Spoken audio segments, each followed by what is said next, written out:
Ayan mga kamaster, meron na naman tayo ditong gagawin ng isang washing machine. Yan po.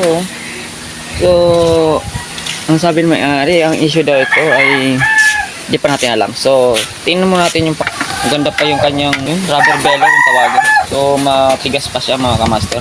So, naka-align pa po siya mga kamaster. So, madalas ang issue nito, siyempre, so i-try natin to paganahin. So, wait lang mga kamaster. Ipa-plug natin. So ayun mga kamaster, pa-plug natin. So yun.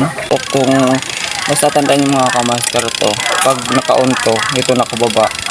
So mayroon itong sariling switch ko. Tatas nyo lang ito, yung normal nyo lang. So wala pa rin. So yun parang umiikot po si mga kamaster.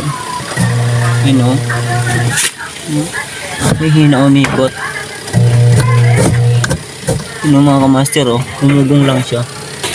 So ito na mga kamaster, ito na nga po isang dahilan bakit siya mahina ang ikot niya. So baka ito po yung problema. Kakabitan natin siya ng 14 microfarad. Kasi so puputulin natin to. Palitan natin ng paris. So muna na to. So wait lang mga kamaster. So yun mga kamaster, pa-plug ulit natin. Tapos yan, try natin yung andar niya. So, pa-plug natin ito. So, maganda dito. So, ito mga kamaster, ang problema niya yun. Mahina na. Hindi na nga kaya nitong capacitor. Tapos, hindi pa gumagana to. So, yan ito. Isa pa to sa papalitan natin. Itong gearbox na ito. Yan mga kamaster, isa pa to sa papalitan natin yung gearbox na to. Kasi, hindi siya umiikot. Ano pa, ikotin nila natin.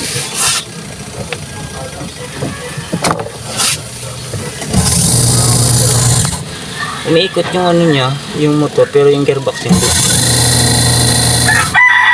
Oh. Dapat umiikot po ito mga kamaster to. Matigas po siya. So, magagasgas lang po yung belt nito.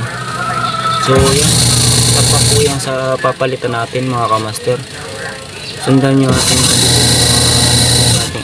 sunod ng mga araw. Yan po. Thank you for watching.